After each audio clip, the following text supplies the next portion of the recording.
Hey, hope y'all having a blessed day. I'm sitting outside for a few minutes actually because I'm about to be walking in a bit. But yeah, I wanted to talk about time management when it comes to working out because it's a reality. Like, how do you find the time to work out? I know many of you guys have families, big families, you got kids that you got to run to extracurricular activities, or whatever else you guys have to do.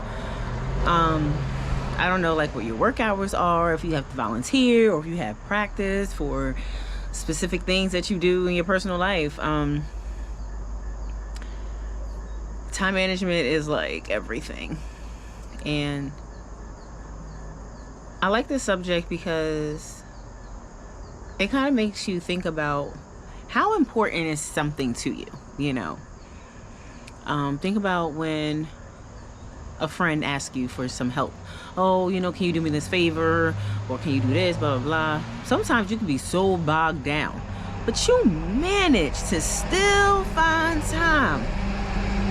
I know like it's a season for some sports for some children, and think about the seasons where there were no sports, right? Now sporting season comes and you're like, oh, it's gonna be so busy, but what happens? You still find the time. So, I mean, that's just some examples, but the whole point is that you still find the time. People think when it comes to working out, it has to involve like a whole hour, and it does not. Like, it doesn't. Literally it's just all about moving your body. 15 minutes, just 15 minutes, whether it's jumping rope. If you have a pet, take your animal for a 15-minute walk in the morning. Waking up 15 extra minutes in the morning, that makes a difference. Take 15 minutes out at the end of your day if you can, on your break time. I actually used to do that a lot. When I used to work in childcare, I used to take a break for, we had an hour break, and I would walk for 15 minutes. So now typically I like working out in the morning to afternoon. I'm sorry, anything anything past like 1 o'clock is gonna be a struggle for me to do. Well, unless it's walking. Like, obviously I'm gonna be walking in a bit this evening, and that's fine. But when it comes to like a hardcore work, I call it a hardcore workout, when it's like strength training and things like that. Even if I do like the rebounder, which is a trampoline workout if you guys aren't familiar, and then or cardio kickboxing, it needs to be in the morning. I can probably do better and like wake up and do it crazy early in the morning, because most times I'm up by like 6:30. I start my day at 9, but I like to read and pray and like journal, and just like reflect on the day before, just like whatever. So I don't really get to work out before my work day sometimes. Well, it depends. My schedule varies. Like, I have my set schedule, but it varies depending on when my clients book. So my workouts every day vary, but guess what? I make time for that. I don't play that. I'm like, we're gonna find time.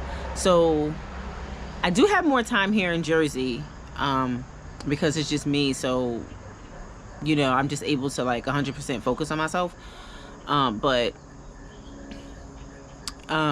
before I had moved, I trying to find time to work out. I'm like, how I'm gonna do this during the day, and I cannot, like, I can't do the evening. Like, I can't do the evening, can't do night. I'm not gonna say can't, but I don't prefer it. The motivation's not there, and I know my morning to afternoon is my best. I'm at my best then, so I like to work with my body with that. You know what I used to do? I used to split up my workouts. I would literally work out for 30 minutes. This is with the strength training, because the strength training, it took about an hour to an hour and a half. But it all depended on my speed too, like what I was doing and how long I was doing it, and breaks, things like that. I will work out between clients. I had a 30-minute. I'm like, oh, I got 30 minutes. Let me do a workout. Let me do part of it. If I had an hour break, I'm like, oh, okay, you know what? I have my hour break here. Let me use this half hour to knock out my session notes and then use the other half hour for a workout. And then I have scheduled, like my scheduled breaks that I will utilize. Well, basically, I kind of just said that. But then also, if somebody canceled, I'd be like, oh, I can finish my workout. Now I work from home, so I made it work for me. And something I used to do also when I used to work in childcare, I was so determined, even with going to the gym and stuff like that, to get 10,000 steps every single day. Even the days when I didn't go to the gym, I would step in place. Like I would just literally be marching in place, I used to run around with the kids, So if you have children and you playing with them, take advantage of that. All of that is exercise. What else? Oh, you washing the dishes? Just start bopping that, like two-stepping, put some music on and start dancing. That's all getting steps in, y'all. That's like getting your blood circulation moving, so important. Like if you sit at a desk all day, if you're gonna get up for a bathroom break, go use the bathroom before you sit back in your chair.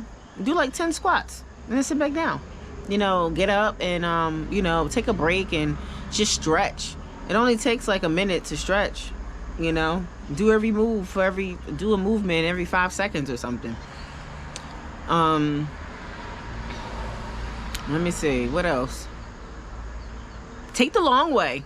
If you going to the grocery store, park a little farther in the parking lot. Walk a little further. While you're walking around the grocery store, walk a little, I don't know, walk in circles or something. Y'all probably like, she's stretching. Nah, but it helps. It helps a lot, and it makes such a big difference. And you allow yourself grace too. And I do want to go back to the whole thing where a workout does not have to be so long. You can build off of that, because I typically like to at least walk for an hour, 30 minutes to an hour, more so an hour. But I realized, like, why am I putting that pressure on myself? Sometimes, well, you know what? Realistically, it has to be at least an hour, because 15 minutes to get there, half hour walk, 15 minutes to get home. But a lot of times when I'm out, I get home, it take a good, I would say an hour, more so an hour and a half, because I don't include the drive time, because it takes me 15 minutes. Yeah, walk for an hour, 15 minutes home. So, that part, I realized I can just walk for 15 minutes. I could just walk for 20 minutes or just walk for a half hour. It doesn't have to be that long, especially if I'm going to like a park that's like close to my house or something like that, or a trail that's closer to my house. So the drive time is so much shorter. It doesn't have to be that long. The workout doesn't have to be that long. And that's something that I'm really trying to get into my mind. And I noticed with my time management how much time I actually had, because now I have a walking buddy now, and I walk at least 3 times a week now, where I would fall off. I would typically on the weekends I would at least walk at like once, but more so during the week, maybe once or twice. But now I actually make time for it. I'm like, and I get home and I can still get some other things done. So it's just really interesting. And an accountability piece too. Involve your children. It's fall weather, it's getting cool, it's nice outside, and a lot of times, that quality family time can be used as a workout. Not saying you gotta do like some hardcore stuff, but like even if it's playing sports outside, kicking the ball around in the backyard, like playing catch, it's all being active. Like, exercise does not mean you gotta go to the gym. Exercise does not mean you have to, like, I don't know, stand in one spot and do all these specific movements. There's natural things that you can do you know, to still move your body and still be active, and it'll still be a workout. So I just say that to encourage y'all. And yeah, love y'all. Bye.